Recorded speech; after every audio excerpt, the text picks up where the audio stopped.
This podcast is a member of the Voices of Wrestling Podcasting Network. Visit voicesofwrestling.com to hear the rest of our great podcasts, as well as show reviews, columns, opinions, and updates across the world of wrestling. And I say, hey, what a wonderful kind of day. If you can learn to work and play and get along with each other.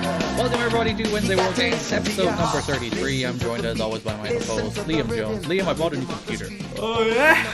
Give us the specs, give us the dates, run them down. I don't know the specs, but sure. Is there liquid cooling? Probably not. I'm just going to go with buzzwords that I know.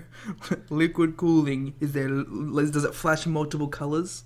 It doesn't. I actively did not buy one that flashed multiple colors. Well, what's the because, fucking point I'm not of a teenager. What's the point of buying a computer that doesn't flash multiple colors? Legitimately, it's like most of the higher end ones are gaming PCs these days, or at least in Irish stores. And I was like, I don't want one that like turns bright yellow. I just want a freaking computer. A freaking computer. Yeah. You are the Dr. Evil of the Voices of Wrestling universe. I don't know. Oh yes, $1 million. Yeah. So it's been a bit of a calamity of errors. Just a throwaway line of, oh yes, $1 million. Yeah, so I bought because it's a tower PC, so I needed a new monitor, but I accidentally bought a monitor that didn't have internal speakers. Ooh, yeah, I did the same mistake. So the first couple days, I had to use earphones, and then I did buy, my soundbar came today, so it does in fact now have noise, which is quite pleasant. Yes. But I also accidentally deleted the entire contents of my external hard drive. Oh, Jesus. It's been a week. Thankfully, I've been able to recover the entire contents of my external hard drive. How long did that take? It took about... it's still not actually finished. I've recovered it all onto another drive, as well as my computer, and now I'm moving it all back onto the original drive, which was corrupted. So thankfully, all, 3.2 terabytes of data has been recovered. But, arduous couple of days for me, Liam. A very tumultuous time. Yeah, this is the computer's fast. That's a plus. Ooh. I have that going for me. You can do it for all of the computer games that you play on the computer. I play no computer games on the computer. Basically, my old computer, which actually was only 2 years old, but still, it started just getting slow. And I ask a lot of computers, particularly on Tuesdays for Impact, but it started getting slow just opening multiple tabs. And at that stage, I'm like, you must go out to pasture if you cannot keep more than 4 tabs open at once. My laptop is currently struggling with staying turned on. Oh, that's always a plus. Yeah, not that it'll die, but it'll shut down the screen to save battery while the settings say not to do that. And I'm having battery issues. It's just the battery is getting drained very quickly. So you basically have to leave it plugged in all the time? I have to now. And I think I'm roughly 3 years into this laptop, so I'm just hoping and holding. I'll just send you my old computer through the mail. Oh, actually, no, I might need it, but still. Nope, you already promised it live on the podcast. There's no way that could be edited out. Yes. Now, who knows who edits this thing? Yeah, no one knows. So anything else going on in your world other than my computer woes? I was on a podcast. I was a guest as an esteemed member of the War Games family. Is this your first ever podcast guest host spot? No. I've been on podcasts before. Oh, okay. Twice, I think. So this is your third time being invited on a podcast. Yeah. I've done I think I reviewed Wrestle Kingdom 10? I did a post. That was ages ago. Did a reaction show. And that's about it. And how did Omakase go? Did you enjoy it? There's lots of... Yeah, I'm just going to come in here and start burying it. We talked about how John is our most prolific listener. Yes. Far and away. And also, I admire the fact that John does in fact listen all the way to the end. Because I'm a person that tunes out for plugs. So, although, thank you, John. They admitted that they didn't listen last week. So I could just regurgitate all of our points from last week's show when talking about Double or Nothing. Oh, good. Oh, yeah, Double or Nothing happened. Did you like Double or Nothing? Oh, this is an hour Double or Nothing review. I'm going to talk about it again. Yeah, I thought everything was fine at worst. I didn't hate anything. Glowing endorsement. Everything was fine at worst. Yeah. And the main event was amazing. Yes, the Stadium Stampede was everything you could possibly hope it would be. Joy and happiness. I like wrestling. All right, so now it's time for your complete and utter turnaround on Brody Lee. Please speak to the crowd. What do you mean, complete? I think Brody Lee's a great wrestler and a terrible character. I continue to stand by that statement. He's just like, that it made it all the more worse that he's this stupid, idiotic, cringy Vince McMahon character when he's such a better wrestler than that nonsense. Stop giving him a character that is worse than what he had in WWE. I'd take the Bludgeon Brothers over this. I want the Hammers over dumbass What if he Vince brings McMahon. out a hammer while being Vince McMahon? He'll lay the hammer down on John Moxley. Moxley. Yeah, so Brody Lee, the match was great. Probably a little better than I thought it would be, even, especially for an empty You arena were match. down on the match. You weren't hyped for it at all. Yeah, and well, because the build was awful, and I hate the character. But yeah, they had a great match.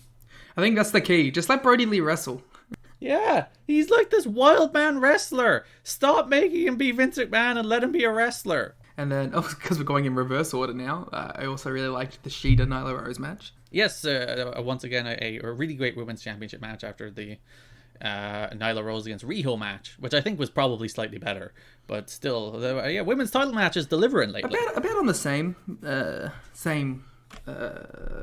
whatever. They're about as good as each other.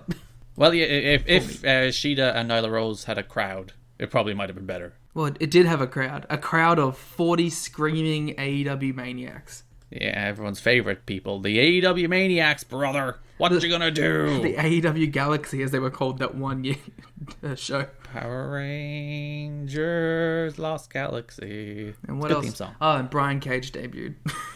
Yes, da-dum, former Impact Heavyweight Champion of the World, former X Division Champion Brian Cage debuted in All Elite Wrestling. You're very excited because you're a big fan of Brian Cage. He got in the ring and he immediately did Wardlow shit. Yeah, Like, that's fucked up. but that's the innate problem with Dearest Brian Cage. That you have a younger Brian Cage right there. Yes, but I suppose, is he younger? I don't think they're actually that far away apart in age. They're definitely Wardlow. I'll search Brian Cage's age, you set Wardlow's age. Wardlow's 32. Brian Cage is 36. Yeah, he's a whole 4 years younger. Don't worry about it. Which is like, that's not like generationally different. Generationally though. different. Wardlow ready to go. It's not like, you put Brian Cage out the pasture, even though you'd want him to put Brian Cage out the pasture because you hate Brian Cage. You have a real irrational hate of Brian Cage. I don't know, man. I just don't find him particularly interesting.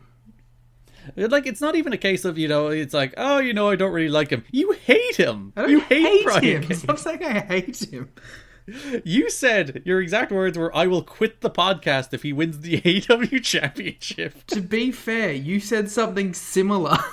About Jay White, that's understandable. Yeah, I was like, Jay White's gonna win it, and you're like, you will quit. Jay White's better than Brian Cage. I'd rather watch Brian Cage murder people than Jay White do. Well, actually, Jay White's a great wrestler who is also a terrible character. Yeah, let's get into Jay White on this podcast. The Bullet Club hasn't debuted yet. We have to wait for that. Eventually, one day. And then Kenny can do another thing where he Bullet talks Club. about the lion. And then he can write some more fan fiction live on air. And Kota will finally debut in AEW, and we'll have Golden Lovers against Code Dust. Oh yeah, is that the dream match? Yeah, well, in fairness, we'll talk about. We'll go straight into AEW. AEW No, opens with I the have debut. things, I have plans, remember? But we're already 10 minutes in. What are your plans? I went to the Discord, Garrett. Interaction with our fans, you fuck. Oh yeah, you told me not to look. Yeah, okay.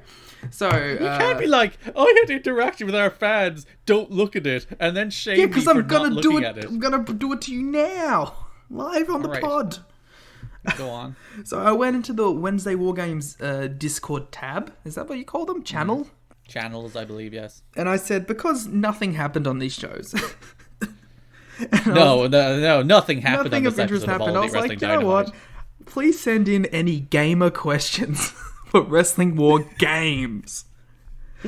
You say that as if, like, the revival didn't Nope, debut on nothing this show, of and there interest wasn't happened a on these big shows, so we're going to Mike answer some Tyson questions. We're going to answer some Q&As. Fight pit. Yeah, nothing.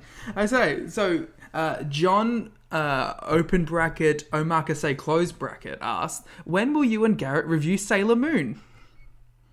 Never. Why would I review Sailor Moon? The only anime I watch is Naruto. Yes. And I don't even watch that anymore. We'll get 'cause you've around to abandoned it. me. We'll get back to Or it. Garuto, as I prefer. Garuto. Yeah. I'm still paying for Crunchyroll, by the way. I get mine for free. Why? Because Australia has like a free Crunchyroll. That's so upsetting. Yeah. Liam D. Crunchyroll getting $5 Hey, a month for me for not even paying for Naruto. That's not a gamer question. That's an anime question. Is there a Sailor Moon video game? There's definitely Sailor Moon video games.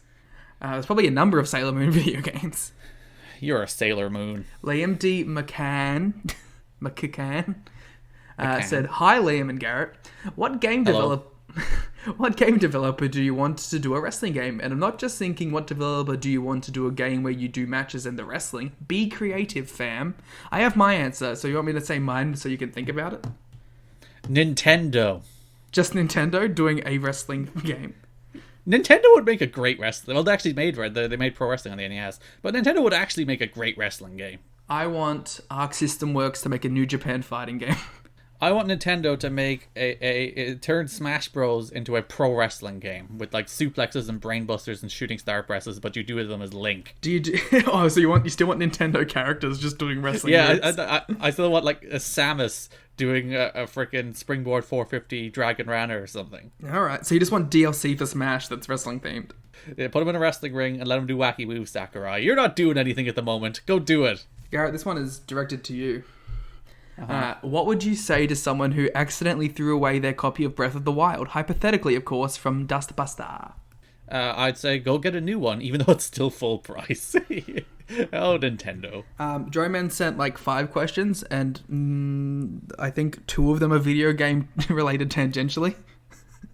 Do them all quickly, rapid fire. Okay. How do you see Wardlow splitting from MJF? And who do you think will be the person to get him to the main event We'll talk scene? about that in the show. The second one, we'll talk about the show. Jungle Boy, Sammy Guevara, Darby Allin, MJF, and Hangman Page are the young stars AEW is hoping to cultivate. But who do you think out of the rest of the roster has a great chance of becoming a big deal? Wardlow. Nobody else. Do you think Santana Luther. and Ortiz can get up there as an all-time great tag team for AEW like they were for Impact? Yes, it's basically a matter of whether or not they're pushed at that level. Fair enough. Given that Matt Hardy started his cinematic stuff in Impact following his defeat to EC3, I wouldn't mind some retrospective thoughts from Garrett. Is the end result anywhere near what you expected or thought possible at the time? I don't know. It's the same as it was in 2016. Like, it hasn't really developed or evolved in any meaningful way. He's still doing more or less the same thing, the same jokes he was doing in 2016. So, no, I guess. Yes is the answer to that question, because it's exactly what it was 4 years ago. Finally, if Brian Cage is Wolverine, which X-Men characters do other AEW wrestlers correspond to out of the X-Men movie franchise? Alright, so, John Moxley is Cyclops. Wardlow is the Juggernaut bitch. Yes, of course. Who else do we have? A shame it's not an Impact question, because of course Ace Austin is Gambit. How dare you? Leva Bates is all of the women, due to her fantastic cosplay skills. No, she's clearly just Mystique then. That's true. Yes, that makes sense, due to her chameleon-like abilities. Cody is a fucking Iceman. Do we have any bald? Christopher Daniels is Professor X. That actually is pretty on the money, to be fair. Yeah. Matt Hardy is Magneto. No, Chris Jericho is Magneto. Come on. Yeah. Darby Allin is Nightcrawler. Yeah, definitely. I'm trying to think. All right, I'm gonna just give you AEW names, and you gotta tell me who they are. All right. Codester. Cody is. Who's the fire guy that I forget? Human Torch. That's not Human Torch. The guy who could he had a lighter and he could fire bend. Forget his name. I don't remember his name. I think it was Pyro. Sounds it. The Young Bucks.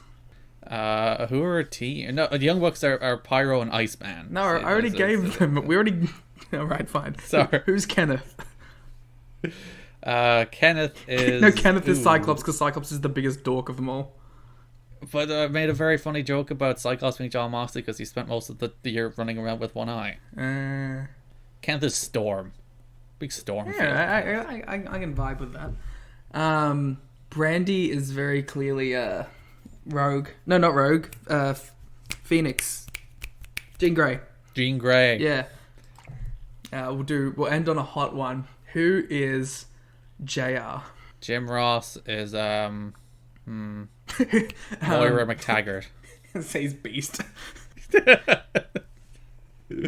Brian Cage is Wolverine, but he'd be a good Beast, especially with his blue tongue. Self-rip.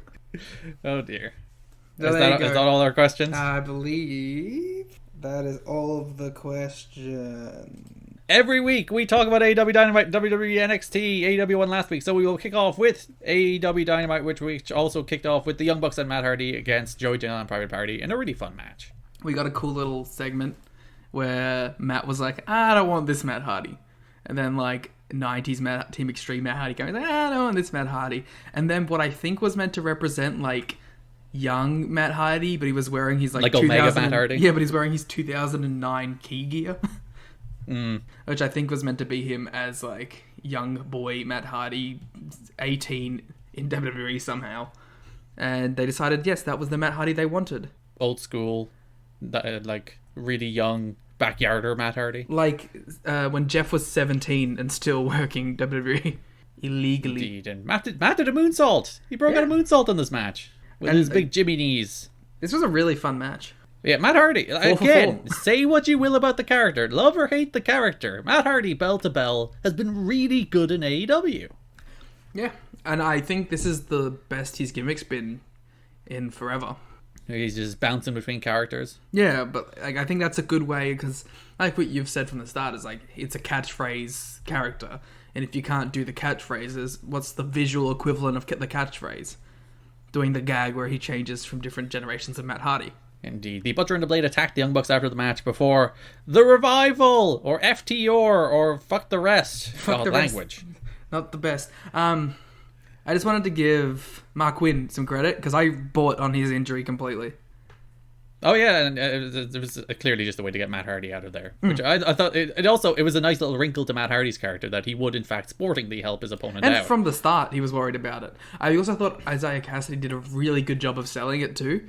Because before he came back in and he took the finish and lost, he was screaming to like Mark Quinn, like, come on, you can do it, we're almost there. And like, I thought that was really believable. Whereas the second their post-match attack was there, me and my Galaxy brain, I was like, oh, that's why they had him do the injury. But yes, the Revival showed up. How do you feel about the Revival showing up without the crowd, Liam? This was okay, like, at the start, I said that I was very, like, adamant. We keep everything off until you have a crowd to pop for it, right? No title changes, no turns, no debuts. But we just, like, this is the new reality. You can't hold off on everyone for another 2 months, another 3 months. You just have to do the best you can do. And I think this was, like, the best way they could debut someone in front of a non-important crowd. You know what I mean? And the bigger problem is you don't know whether it's going to be 2 months or 3 months. It could be 5 months. It could be 6 months. You really don't know when it could all kick back up again, and we could go into a second run of this shit. Yeah, so you can't really just sit in a holding pattern anymore. You just kind of have to start moving on. They had the 40 people there who cheered and made it feel got special. A decent. It always AEW's been so perfect with their presentation of their shows. I feel like even when something like this happens, they still popped enough that you're like, oh shit, there's a pop for it. It's not 10,000 people shitting themselves, but it's the closest you're gonna get. It's 40 people shitting themselves, but yeah, it's noise. It's not. I'm actually talking about NXT's approach to the crowds on the back half of the show, which I have points to make about NXT's approach to crowds on multiple levels. But I liked the Revival's car. It was better than Cody's car and more meaningful than Cody. At least it looked like they actually drove into the building, as opposed to Cody's, where he literally just drove 3 feet. Because you saw Cody come from a stopped position. Like, at least the Revival seemed like they were driving in. They just got there, as opposed to Cody, who was like 5. He literally got in the car and drove 5 feet. It's stupid, but alas. And unlike some of the other jumps to AEW, like, I feel like FTR felt the most at home immediately. Well, they've been building this angle on Twitter for 4 years. They've been building it longer than AEW's been around. Much longer than AEW's been around. So there you go. Revival showed up. Yeah, and I'm very excited. I'm glad it happened, because I was like, oh, really? We're going back to Butcher and the Blade against the Bucks?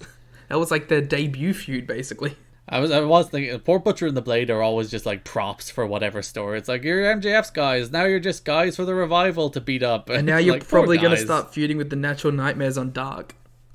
Yeah. Well, is Ali still associated with them? Because she's doing her own thing now. Yeah, but my assumption was that like that's going to be the eventual play is going to be them against Butcher and Blade. And like it's going to be Not building to an Ali against Brandy feud. Yes, but with the tag teams being the representatives of them. A big all-out 6-person tag. Maybe all out buy-in. Hey, don't you take the bunny off of All Out. She's not the bunny anymore. Checkmate.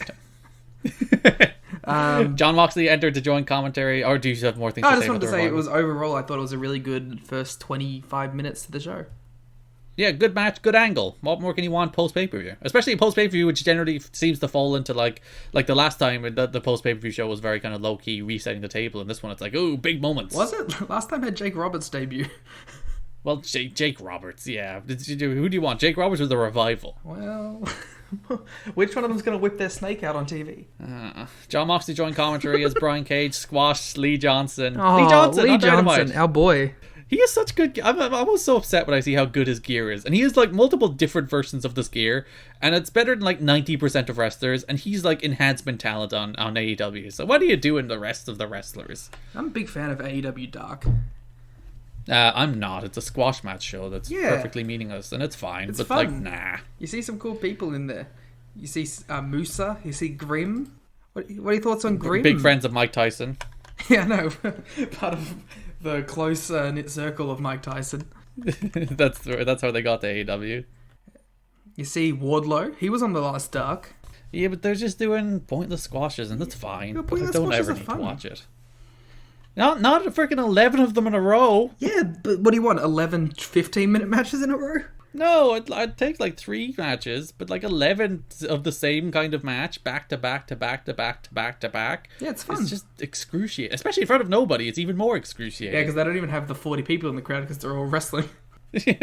All the Dark Brigade are wrestling. Though all the Dark Brigade made Dynamite tonight, so there you go. Good work, lads. Yeah, no Alan Angels, unfortunately. This was a really good squash, I thought. Like, Brian Cage, he's best served, I think, in environments where he's Mr. Get his shit in. So, like, you know, when he's just there to get his shit in, I think he's much better than when perhaps he has to carry entire matches by himself. It was a minute of him doing moves. Yeah, and he killed the guy with the drill claw, which always looks like a phenomenal move, to be fair. Yeah. You hate Brian Cage, so you can't even be like, the Steiner screwdriver is cool. I mean, the Steiner Michinoku driver that he does. That's what the drill claw is. No, the Steiner screwdriver is like a sit-out tombstone. If done cool No, and by Scott Steiner. It's the same move. One's a tombstone, one's a driver onto like the back, and he half the time he hits it. It's like a sheer drop Falcon Arrow. Do you want him to actually drop people on their head? Scott Steiner did, and it was cool. That's fair. You and your relentless vendetta against poor Brian Cage. He's doing his best. He'll probably have a good match at Mox. Taz got a good promo after the match as well. Taz, good promo. Who'd have thunk it? Beat him if you can, survive if he lets you. But Cage's music is terrible though. Oh, I hate the Path of Cage stuff as well. It's not good at all. Because the natural thing is like him and Kenny, right? Like because the didn't like just add the didn't. And he's been not building, but angling. Angling is the word I'm looking for. He's been angling for a match with Kenny for years now. When Kenny's the champ and he needs to like have a first title defense, Cage is a good option. It's weird though. They debuted what's his name, the guy with the Dark Order, Brody Lee. Oh, that was on purpose. Don't you even claim that was like he actually left your mind. They debuted Brody Lee and he lost. What's the Mox. his name?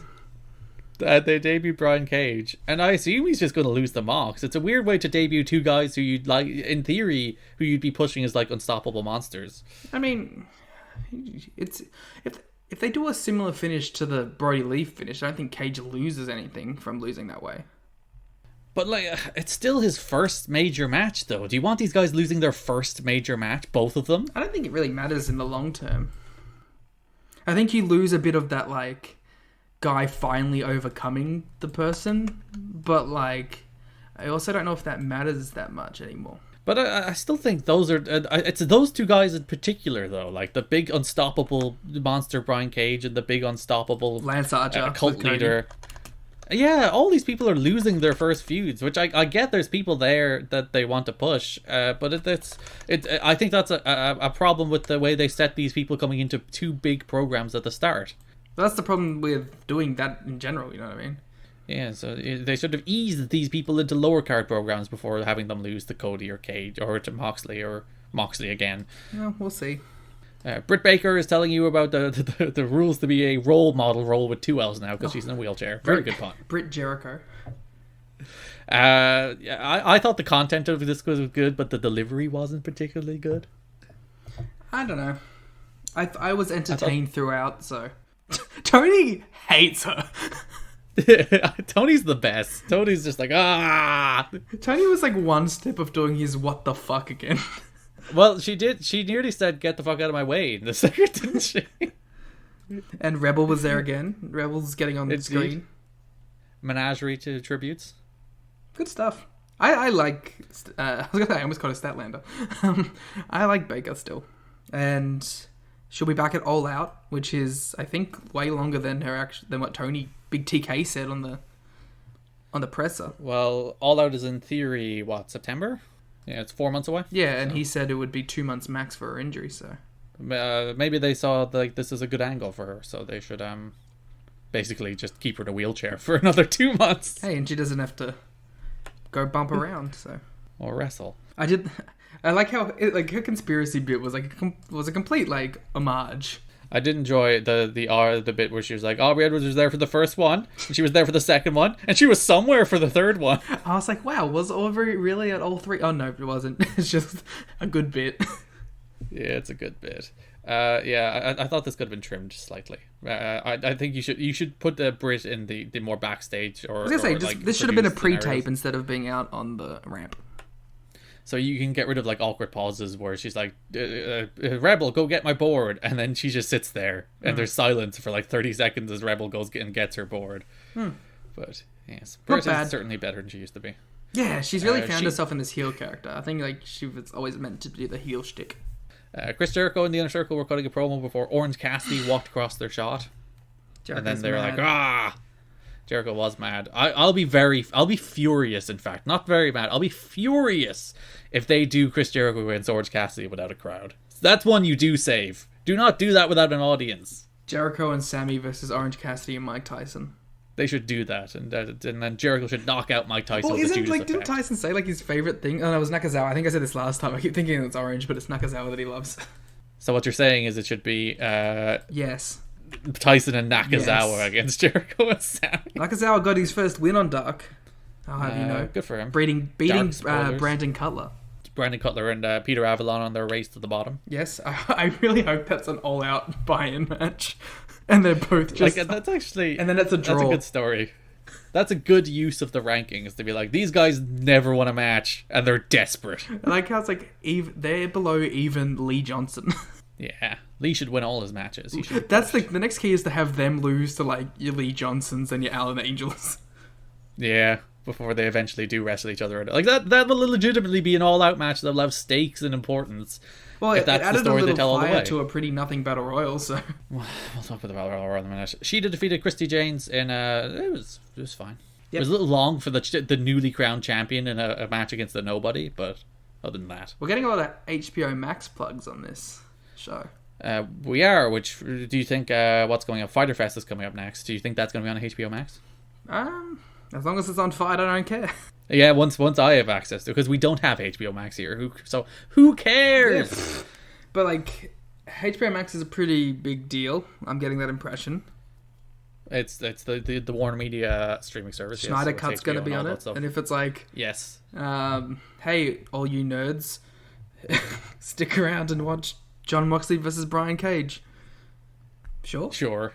Warner would be mad not to try and get or AEW pay-per-views on that service, or at least like Dynamite VOD on that service should be a no-brainer. If HBO Max means that we get like a mini pay-per-view in between the big fours, I'll be all for it, because I just think these 4-month stretches are just way too fucking long.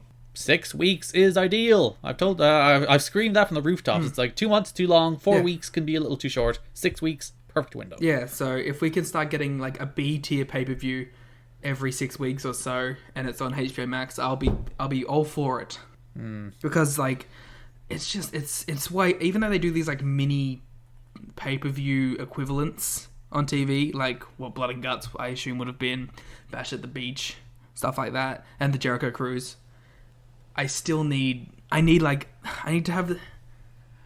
like having tunnel vision to these like things that are just way out of the sight. Like, I need something to like get my teeth stuck. It's like how when we were complaining about NXT and their build to war games, how just every week kind of felt aimless.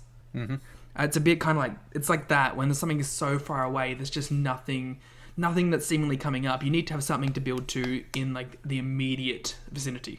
It gives everything structure. Yeah. And maybe that's just because, you know, we grew up on WWE one pay-per-view every 4 weeks. And like that, so we're just accustomed to, we need to have a pay-per-view, we need to have a pay-per-view, we need to have a pay-per-view. But, well, maybe I am. But I want one still. Even if that is the case. That's a whole generation of people that are accustomed to it. And as I said, I think that format works from a storytelling perspective. I think wrestling stories generally peak in 4 to 6 weeks. Anything longer, you're stretching it out. Anything shorter, you're rushing it. And plus, I always... TV inherently is always going to feel like slightly less of a big deal, even if it's a big match on TV. It's going to feel bigger if it's headlining a pay-per-view than if it's headlining a random TV with a title defense. And the funny thing is, more people will watch the TV show, but like more people will have interest in the pay-per-view. You see that in the wrestling digital numbers every single time. Like pay-per-view numbers, interest goes through the roof compared to television, in which more people watch it, but it's like seen as less important. It's perceived as less important. People consume it as something that is less important. And maybe that's conditioning. So maybe if the AEW spend years conditioning people to expect big TV matches to be big and important, well, and I think that's a middle ground. Like, especially if you're going to do a pay-per-view every 6 to 8 weeks, like now that they have these B-tier pay-per-views, if you still have like a big Mox title defense 3 weeks in, you know what I mean? Like, it doesn't need to be, we need a big title match every single week, but like, you know, give us like the Hager match. I think, despite you not liking it, I think that's a good halfway point. Indeed. To just have a random B-tier title defense before you go on to someone else. During the break, they were filming Kenny Omega and Hangman Page in their dressing room. With his giant jug of milk on ice. Indeed, as one does. Ice and milk. What's he doing? Oh, you haven't done that? No. You haven't had like an iced chocolate before? No. Where you just have milk and ice and then like chocolate flavored stuff, and then you have like cream and such. Yeah. It's like a milkshake, but it's waterier. It's like a milkshake, but worse. I think they're refreshing. They're much easier. It's like an iced coffee, except it's chocolate. But I don't drink coffee, so. It was very amusing. Paige spotted the camera and he was like, "What the hell is this?" Well, he was in their hotel room. AEW spy. I hope that's like a long-term angle. It's like it's actually somebody debuting who's actually stalking Paige and another hacker. Omega. Yes, there's so many hackers on all of these wrestling shows. Cody Campbell comes out, cuts his big promo. He's like, "I'm champion now. Look at me. I'm so cool. Tom Brady's my best friend." Open challenges. I was like, wouldn't you pick like, I don't know, a Jaguars quarterback? Hey, yeah, there's no loyalty to Tony Khan's family's football team. There was literally a match on the I was gonna say the pitch. Do Americans call it the pitch? I think they go for field, but let's stick with pitch because we're not Americans. They did a match on the pitch, and the mascot was there. And you got Judas effect, which was amazing. Oh, and you had the cheerleaders dancing to Judas. I think I found a new kink. Leaves is going to be playing that non-stop. Yeah, good. I think open challenges slightly played out, and also doing announcing an open challenge gimmick when there's a battle royal on the show for number one contendership doesn't make a ton of sense. Well, it's in the future. I actually like it because I think it's a good differentiating factor between the world title and the TNT title. I don't mind him defending them. I think that the open challenge thing, WWE hit on it with Cena, and it worked with Cena. And like every mid-card champion now does an open challenge every like 6 weeks. But this is every week, every single week. It's nearly that bad sometimes, and like it's just one of those things WWE has done too much so that I wouldn't do it. I don't know. I'm kind of into it, and I think it gives Cody something to do and an excuse to have Cody on TV every week. Do you need an excuse to have Cody on TV Well, every week? there's been weeks where Cody hasn't appeared in any way at all. Like, it gives you a guaranteed Cody match. Oh, that's what I'm looking for. That's a what, guaranteed that's Cody what match. their fan base is looking for. Mr. 50-50 himself. Well, Cody, yeah. But Cody said that he likes the silver belt, and he is wrong. Yeah, that belt is horrendous. Yeah, get some gold plating on that bitch. We then entered the AEW Dark portion of the show as Kip Sabian and Jimmy Havoc defeated Frankie Kazarian and Scorpio Sky in a number one contendership match, which that made no sense because they're not even in the top 5 contenders at the moment. Neither of these teams are. There's obviously Best Friends who are number one contenders. Natural Nightmares. Yes, Natural Nightmares, the Young Bucks, the Dark Order, and who are the Lucha Bros, I think, are the 4 teams that are ranked ahead of these 2 teams. Okay. And for some reason, these 2 teams are having a number one contenders match. To be fair, 2 of those teams can't wrestle at the moment. Still, the Young Bucks can. They were on the show. Yeah, but they're in a feud. But that's not how that's not how rankings work. Garrett, you forget they're in a feud. But with who? With FTR and the Butcher and the Blade. So and then the Natural Nightmares, who are also apparently Yeah, in a feud with it should have Butcher been a and the Blade. 3-way tag. It should have been Natural Nightmares, just Kip and Havoc, I guess. I like Kip and Havoc. Why? Neither of these teams are in the top 5. This is why this is actually the first time we talked about rankings in weeks and weeks and weeks, because it's the first time it's been even Rankings remotely don't relevant matter. on this television show. They don't They matter. don't. But if you use them, you have to make them make sense, and you can't have 2 teams who are ranked out of the top Hey, 5 having a number one Garrett. contenders match. Extenuating circumstances, okay? Fight you. Havoc and Sabian won. They face up Megan Page next week. Imagine if Havoc and Sabian win, They're tag champs. and then they face Best Friends for the tag belts at Fyter Fest. Oh, I'll stop watching this show. I like Kip and Havoc together better than separate. Yeah, but they should only do Plunder. Well, yeah, next week make it a plunder match. They would have a really fun Sure. plunder match with Kenny and Hangman. And set it in a bar. I have faith that they'll have a really good match with Kenny and Hangman in general, but that's because Kenny and Hangman are a very good They're tag the team. best tag team in the world. We had an MJF promo, which, who cares about MJF? The most important thing here was they teased the dissension between Wardlow and MJF. Too soon. I think, honestly, it's not soon enough. He should turn on him next week and then beat MJF, and MJF should be just kicked back to MLW. Yeah, but that's not gonna happen. No, it's not. It's too soon to even remotely tease something. Like, this shouldn't happen for 2 years, Yeah. never mind 2 months. But now that we've learnt Wardlow's 32, maybe It's it is a time. ticking clock. Yeah, this should have been a bigger deal. Maybe they're just gonna set Well, it like- up and they won't deliver it for like another year. But And maybe it depends how often they tease something like this. Whether it's if it gets once dropped for every like 3 4 months and then they bring it up again, maybe. So yeah, they should basically like each period between dissensions should decrease. So like the next one should be in 4 months, then 3 months, then 2 months, and then eventually he snaps. Maybe they've realized that dissension has like been their best star maker so far because it's worked with Hangman. Yeah, they should have Wardlow kill him. Wardlow should beat Jon Moxley. This should be the Wardlow show. Wardlow should in answer very the open particular challenge and circumstances. beat Cody instead of MJF. I've abandoned my in very particular circumstances. Yes, bit. because Just gone Wardlow for is the Wardlow fucking train. sickest. Well then, now that we're here, Garrett, shall we roll back to Droman's question, which was how do you see Wardlow splitting from MJF, and who do you think will be the person to get him to the main event scene? The answer is Kenny Omega. Continue. They should do another battle royal like this. MJF eliminates Wardlow after Wardlow does all the heavy lifting, and then he snaps. And then who do you think is the feud that gets Wardlow over the top? Well, it's Kenny Omega. Come on.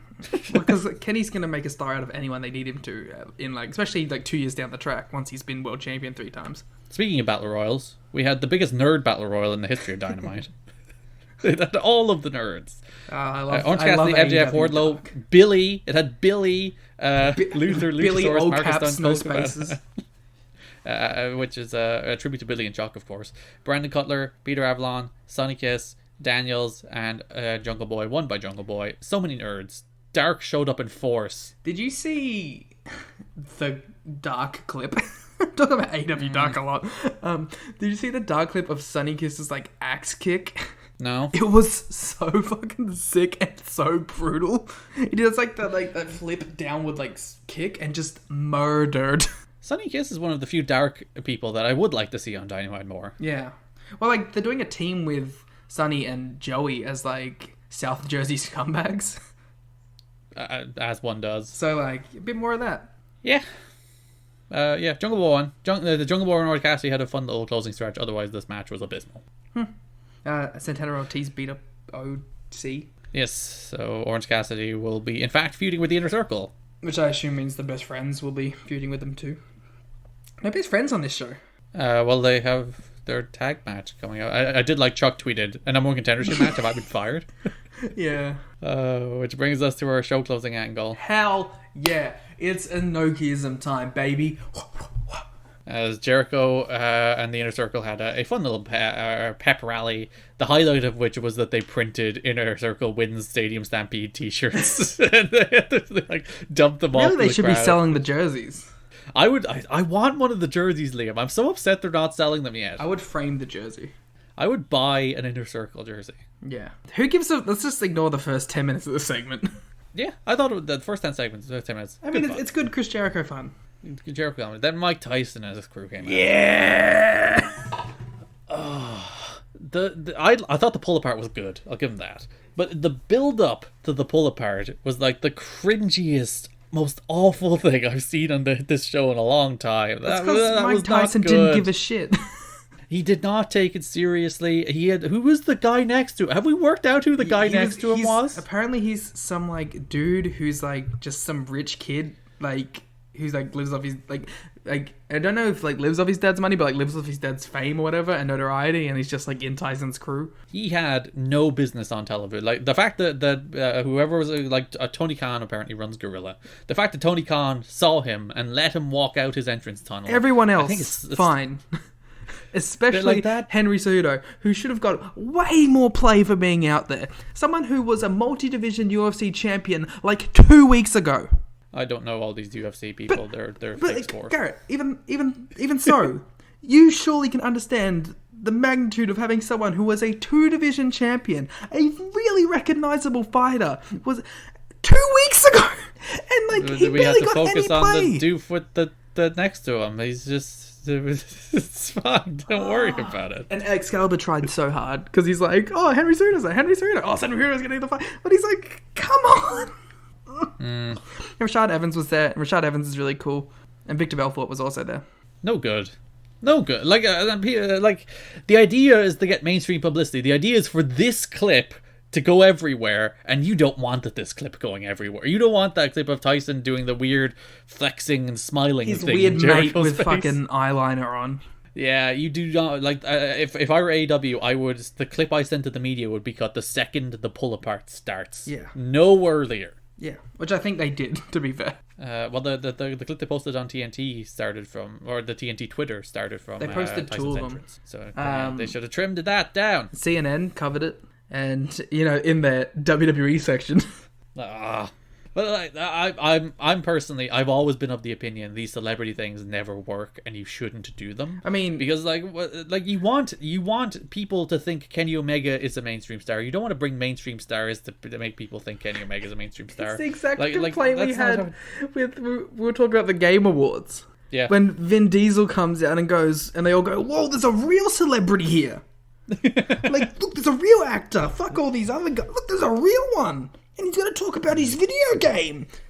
He does movies. Because movies are better than video games. That's what this was. Yeah. I assume this is actually building to a match at least. You have to just assume All Out is going to be Jericho Tyson in some manner. Jericho's the right person to do that with, even if I don't think I want it. It'll get some mainstream buzz. Him actually doing a match should. The idea is like, you go in to watch Tyson Jericho and you stick around to watch Omega and Moxley or whatever. Yeah. And then you go, ooh, who's this guy? But realistically, what will happen is the people who like boxing don't like wrestling, so they're just not going to watch wrestling. Well, you know? the thing is that like Tyson does have that reach where he's no longer just the boxing fan guy. Like, there's a lot of people who just know Tyson for being Tyson. From The Hangover. Well, yeah, like there's a lot of people who know him from The Hangover. Like, Tyson's just one of those figures now, where it's reach out beyond the sport. Honestly, his crew felt very like something out of The Hangover. Musa and Grimm. Yes. I like the idea that Tyson watches Dark every week and he's like, these are my boys. Posse. No Alan Angels. What the fuck? I think a decent episode of Dynamite. Yeah, there was I would say inconsistent. the first 25 minutes were definitely the highlight. I think the cage squash was good. Some of the promos were good. The freaking Battle Royal was awful, and the main event segment was pretty bad. We've gone so long without Hangman. I would have liked some Hangman. Well, you're getting him in a tag title match next week. Yeah. But you know what I mean, though? It's like, we already went 2 months without Hangman wrestling in a ring. Well, yeah, he wrestled on a horse. Yeah, who called that shit? He didn't do a buckshot off a horse, though. There was like 3 spots in that Stadium Stampede match that I called before they happened. And I was like, did I write this segment? So that probably just tells you that they did a very good job executing that segment if the stuff they did made sense and you were thinking about it beforehand. Well, I'm definitely the guy that they're like aiming for. The guy's like, oh, this guy will get all the memes. You're a meme. I am a meme. You heard it here first. On the topic of memes, that takes us to WWE NXT. Biggest meme of all. God, it opened with Drake Maverick wowie. defeating Kushida and Jake Atlas to qualify for the finals of the Cruiserweight Championship tournament. I hated this finish. It just doesn't make so sense much. for Drake Maverick, because you want to root for him. You don't want him to be getting through by the skin of his teeth. The whole story with Drake Maverick is that you want to see him fighting and earning his spot back, and then he gets cut off at the end. You're meant to feel really bad for him. But he's not fighting. He's like getting through because other people are fucking up. Yeah, the fluke win against Kushida, slipping a banana peel, and this week where Kushida has Jake Atlas in the armbar, and Drake Maverick just rolls his arm. Like, I'd still hate it if it was like, I think it would be a bad finish if it was just Drake Maverick put his hand over Atlas and pinned him. But the fact that Atlas also tapped out before the 3 made it like even less of a legitimate win for the plucky underdog babyface. It's just so stupid. By the same pinning logic, Kushida was pinning him with his legs. Yes, Kushida should have been pinning him. So it's a draw. It's one of those finishes that's just like, look how creative this is, and then you think for a single solitary second about it, and you're like, it doesn't make sense on a logical level, it doesn't make sense on a booking level, and it doesn't make sense on a character level. Yeah, well, the character thing was like out of the window completely. But there was a way to do the actual finish and make it logical.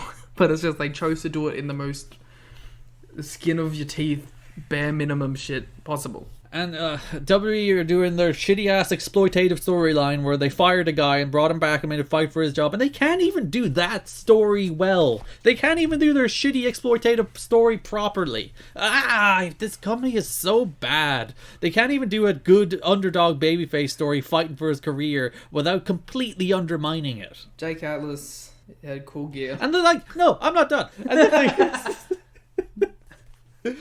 it repeatedly underlines that they don't understand what makes Rockstar good as a performer, that they feel like he needs to get those cheap ways out every time. They don't understand what makes him special. They don't understand why people connect with him, so they can't have him win legitimately because he's small. Even by going through the whole logical character build, which should be, he's fighting people who are better than him, but he's getting there and he's getting the wins through his heart and determination. He's getting there, he's climbing.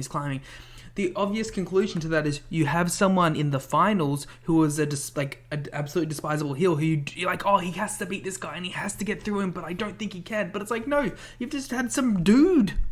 Some dude is at the end. It's Phantasma, another baby face. It's not even a heel. It's a baby face. Like the final boss should have been some heel that you're like, oh, we're rooting for him and he's gonna get there, but he has to get through this one bad guy, the worst guy in the tournament. But it's like, no, didn't do that. They can't. They just can't tell stories. They don't know how to do it anymore. Like they just don't know how to do it anymore. And kidnappings. Yeah, there's more kidnappings. Sure. Yay. Triple Threat in your house announced it'll be Charlotte, Rhea, and Io for the title. There you go. You excited? Should be another person in there after tonight. Johnny Gargano and Candice LeRae came out and cut a promo, and this is where the crowd very much annoyed me, because the crowd obnoxiously overbooed him. Boo! And I'm just like, shut up. Well, they were just upset because they were standing for 10 hours. That's true. This is a protest against WWE forcing these poor people to stand there all day. But like, I've never bumped on the way AEW's crowd behaves, because they don't really. One, they're further back, so you hear them more as like a cacophony of noise, as opposed to right up against the bar guardrail. Probably because they're allowed to sit down. Yeah, so that does help. But like, even WWE can't do putting people at ringside to make noise without them just overdoing it in a way that's annoying. That's funny. The first match, I didn't even notice there was a crowd. I actually I ranted about the match. I thought the actual action of the match was actually pretty. Yeah, good. like, but I was watching the match and I remember. didn't even occur to me for a second that there was people in the crowd cheering or booing or whatever. Stuck behind their plexiglass, Liam. Maybe you couldn't see through the plexiglass. It's Bloody understandable. JR took a bit of a dig at them today, huh? Yeah, go JR. Whoa. The war rages on. Speaking of open challenges, Johnny Gargano introduced the Johnny Gargano Invitational, which was answered by Adrian Alanis, in whom he promptly squashed. With the Johnny Gargano Invitational, does he have like a big box out the back and they all put like write their name and they put it in there and because that's how he gets it, or did he just like see someone write their name on it and go, "This is the guy"? I would imagine his Invitational is entirely a sham, and he just picked this guy to die. His whatever Evolve member. I would like there to be a ballot box out the back. A sign-up sheet. Yeah, and everyone just puts their name in and he just and then he brings the name out. Mia Yim and Keith Lee spoofed the Gargano and Candice LeRae dinner segments. They pointed out how stupid it is. Which is nice. Well, I suppose it's heels, so it's fine pointing out how stupid the heels are. But it's like they point out how like the editing of the segments are dumb. Well, maybe they did the dumb editing of the segments to then satirize it. It's the long-term NXT storytelling that we're not giving credit to. They had empty plates. Mia said, like, Candice, you've been around here forever, but you haven't won titles. Neither have you! You've both been around wrestling at the same time. You can't throw shade at Candice for not winning a title. You haven't either. It's true. But alas, yeah. So those are Johnny and Keith Lee's a takeover match. Is Mia and Candice isn't yet? Is it The buy-in? the takeover outside your house? It hasn't started yet. The takeover backyard match. Yes, indeed. They better bring out the old in your house like set. Otherwise, what's the point? Shotzi Blackheart and Raquel Gonzalez. Poor Shotzi. Catch dives. Would you catch dives? I'm so sick of watching these wrestling shows and seeing people not catch dives. And I saw someone posit the theory that it happens more often when you put two people to catch a dive because, people don't take accountability. They rely and be too like, much I'm going on to the be the other person. person to do it. Yeah, they're like, oh, Raquel is going to catch him. To be and fair, then, Raquel Raquel's probably like, should catch her more.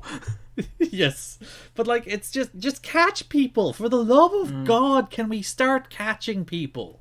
God, that was a rough one. This happened so much in the last couple of years where people have just stopped catching dives, and people are like, oh, dives are dangerous. It's like they're not. It's like you're supposed to just come down harmlessly because the people below you are supposed to be trained professional wrestlers who can catch you. It's as dangerous as anything else is. Yeah, it's probably less dangerous than taking a regular bump if you have professionals below you who are going to catch you. It probably does happen more when there's a huge crowd because they're just like, someone else will get him. Take accountability, wrestlers. Come on. Of course, Dakota Kai got in the tank. Stole the tank. Didn't shoot anything. And then, yeah. Tegan Knox came out. And she had pizza earlier in the day. She did. Which is why she probably wasn't wrestling. She was full. The Candice showed up. Keep going. And then that happened. And then there was a match.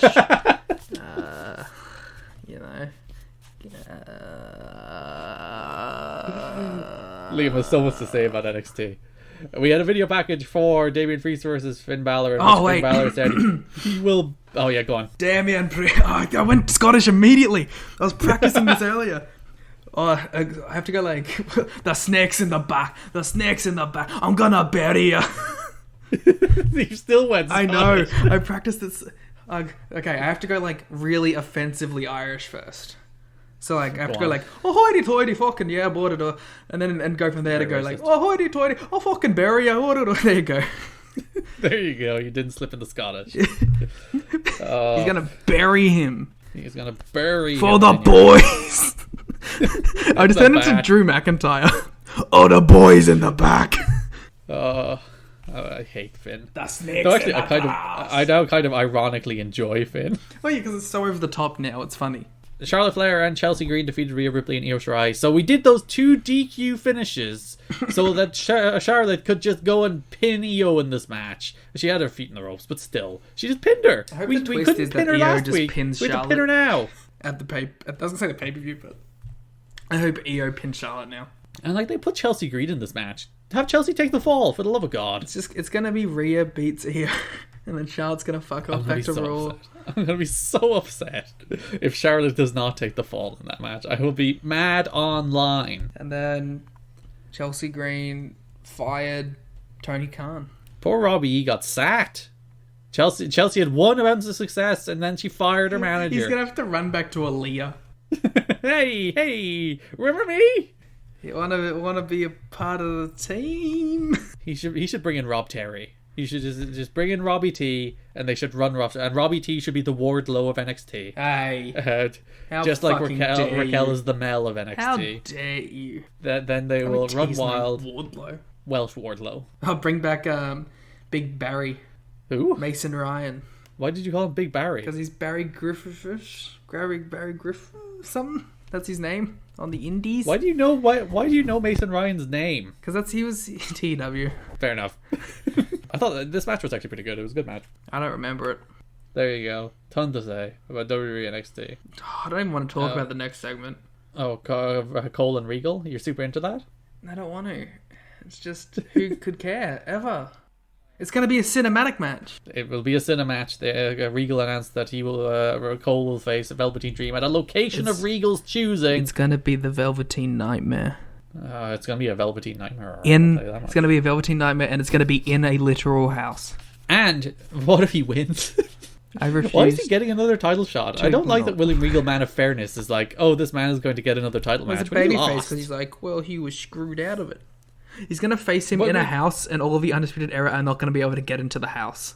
And they're going to be like trying to get into the door, and they're just going to be failing. And then they're going to go into like a bedroom or something, and then Dexter Lumis is going to like appear from under a bed. They won't have the In Your House set on the show itself, but they will fight in the In Your House set. There will be, the match. The In Your House set will lead to an actual house. I don't think it's going to start like in the ring, and they're going to fight in front of the In Your House set. They're going to open the door, and they're going to magically transport into an actual house. Probably an actual house of an NXT viewer, in quotation marks, who are watching the show, and then they're going to fight there, and then Dexter Lumis is going to appear from under a bed. I'm into it. If this happens, I I quit. think we'd be royalties at this stage. From both companies. Just let it be known. I've said it now. That's Liam's lock of the week. When is this show? June 7th. Takeover. There you go. Only Lorcan and Danny Burch had a feature. They've only been around for 4 years, and they're finally telling us who they are. Having a beer with the boys. I like the way they're like, we're on a roll now. They won 2 matches against Everrise. And it's like, yeah, we're the best team in this company. Good So thing. that's likely the takeover match, them against Imperium. So there you go. That'll be a good match, though. That'll be the tradition of NXT takeovers having like a 4-star tag match to open the show. Yeah, probably will be. Ciampa squashed Leon Ruff before then cutting a promo, or the other way around. Killer Cross cut a promo on him while Scarlett watched on. You know what? I'll give Ciampa some credit. He's a fun squash guy to watch because he just does knees and shit. Hits his knees and then hits his angel's wings, and everyone's happy. So Garrett, we didn't talk about this before, but the big Twitter rumor is that Cole's contract's coming up in the summer. Do you think there's even remote chance that we on AEW Dynamite Adam Cole returns from the dead because he is canonically dead in the Elite verse? Like there should be an offer for him. He's a big star. You should offer it. I think. So AEW is already pretty full. They don't have a lot of roster spots open. They can't just keep adding people. They have a lot of mid card and below. They're not. They They're have so many people. They're a pair. You know what I mean? Like they're very bottom heavy. Yeah, but like still, they're still added. Like they still have that layer of like Jungle Boy, Darby Allin, MJF, and Sammy Guevara, and they keep bringing people in on top of that. Maybe Marty showing up soon. So he was on Being the Elite. That's obviously the one sign he's back. He's back, bro. Villain Enterprises. Yeah. Buying the Dark Order. So bringing in the Revival, bringing in Cage, bringing in Matt Hardy, bringing in Brody Lee. Adam like Cole. you are running out of room at the top. They're gonna start a second show eventually. But I don't want a second. I don't want another 2 hours of AEW every week. I like just having 2 hours of Dynamite, and Dark exists for me never to watch. I think you still have to make an offer to Adam Cole, of all people. Yeah, and WWE will probably make a counter offer, and wherever he goes, he goes. I don't think you make an offer to a Cameron Grimes level guy. but I think you make an offer to an Adam Cole. Because, like, regardless. But you see, I kind of disagree. I think Cameron Grimes is, like, more valuable than all of the dark nerds that were in that Battle Royal. So, like, if you slot Cameron Grimes into one of those people's roles in AEW, the show gets better. Adam Cole is, like, a legitimate, like, star. And it would be a big blow to NXT to lose him. Plus, like, there's also, there's that value. Is like, you take the shot at NXT as well. It'll be very interesting, and it will be a sign even more so that AEW is a bigger player than people think they are. Because, like, even though they obviously are... They have Jon Moxley! Hey, even though they obviously are, there's still some people that, like, you know what I mean? And I think those people would be the ones who'll be like, oh, fuck, Adam Cole. Because, like, it's that fan base. They have Jon Moxley! Yeah. People have already discredited Jon Moxley. Brings us to our main event in a fight pit match with special guest referee Kurt Angle. Timothy Thatcher defeated Matt Riddle. Did you like this more or less than their match a couple of weeks ago? It's ruled. It's about the same. This did. I didn't like the ref pause, and I didn't like the one count they did, but they did only one count. So I didn't like the fake blood. Yeah, it's like wrestling matches are built on momentum, and I thought this match started really well because they came flying out of the gate. Riddle did that cool like tumble off a cage into a kick or a knee or whatever it was, and they really got into it from the very beginning. And then they did the ref stoppage and they slowed it down. They went to break, they came back, and then they just did the rest of their match, and the rest of their match was great. Stop doing ref stoppages, stop doing counting spots, which thankfully they only did one of. But yeah, this was great. I like this a lot. I like this much more. I'll give this match a lot of credit too because this is the first time in a while, I don't know how long, but they've done, like, this is a brand new match type that has a brand new look that looks really cool. Yeah, and it's felt different on NXT. And, like, I don't like grappling, and you see, I think grappling either has to be very stylish or very explosive, otherwise it's boring, and this was very explosive, so I was super into it. Like, you know what the last time I felt like when I saw something like this was when I saw Ultimate X? Obviously not as spectacular, but just like visually distinct matchup and a visually distinct match type that you can go back to. The problem is though, I think this particular match type to do it well, you need a particularly, you need to be Liam Neeson, you need a particular set of skills, and like Matt Riddle and Timothy Thatcher have those particular set of skills. But adversely, I think like chuck a Ricochet in there and see what wacky shit he pulls off. He will do a double moonsault off of the platform. That is true. There was one problem I did have with this match, though. What was it? So, the way they built this match up, right? It was supposed to be like the Lion's Den. Like, it's like a shoot, you know what I mean? Like, it's a very serious... We've chucked him in there to beat the hell out of each other. Like, you know what I mean? Like, just get him in there and let them fight. And they immediately discredited that stipulation by having a cameraman in the pit. Like, if you're just chucking these two people... Like, it's meant to be like the Colosseum and there's two warriors in there just fighting to the death, but you have a civilian in there. That'd be like if the UFC chucked a cameraman in while a fight was happening. And, like, the thing that always baffled me is, like, TNA solved this problem 15 years ago. But it's like, even with cage matches in WWE, they don't have a cameraman in there. Like, they've done it before, but I don't think every single cage match, they just have a guy sitting in the corner, especially in such a small cage. And, like, people will be like, oh, you shouldn't shoot through the cage. And I agree. But cut holes. Like, TNA solved this problem 15 years ago. Just cut little camera holes in the cage to shoot through. This isn't rocket science. I don't even mind if you have someone in the corner of, like, the little, like, perch area, because you had a ref up there. But having someone literally in the corner of the ring, in the cage, was, like, it just instantly killed the credibility of the matchup to me. I did like the idea of the Roman Colosseum. It's like, you will fight to the death, and you will be filmed by Jerome over here. Ted will be in the corner shouting "World Star." It was a good match, though. Yeah, but like, I remember watching that. I was like, because it's like they portray it as brutal the entire time. Like, oh, we can't have a regular ref, and then we have to have Kurt in there, and Tim's teeth are flowing out of his mouth. But it's like, don't worry, Steve's in there. Making sure he gets all the good shots. I just thought that was very silly. Because, like, imagine in a real MMA contest, if they just had a cameraman in the ring constantly moving around. Like, that's just insanely stupid. Thatcher choked him out. Yeah. NXT. Pardon? I didn't hate it as much as usual. That's a plus. Sorry, I looked at my phone. I got a picture of Ellen Page sent to me. We have like 3 minutes left on this podcast. Can you wait until then to look at your pictures of Ellen Page? I mean, sorry. Match of the week. Ooh. Yeah, I'll probably give it to the... As much as I just spent all that time ragging on it, I'll give it to Thatcher and Riddle because I really like that match. Yeah, that was easily the best match this week. By a pretty large margin. There wasn't much of great wrestling on AEW this week, was there? No, like the opening 6-man was probably the second best match. Yes, it was fun, but nothing special. I won't be like, oh, that 6-man that opened AEW Dynamite, whereas I will probably be like, oh yeah, the fight pit match, that was fun. Like which match am I more likely to go back and watch sometime? Probably that fight pit match. If nothing else, because it was visually cool. Show of the week. I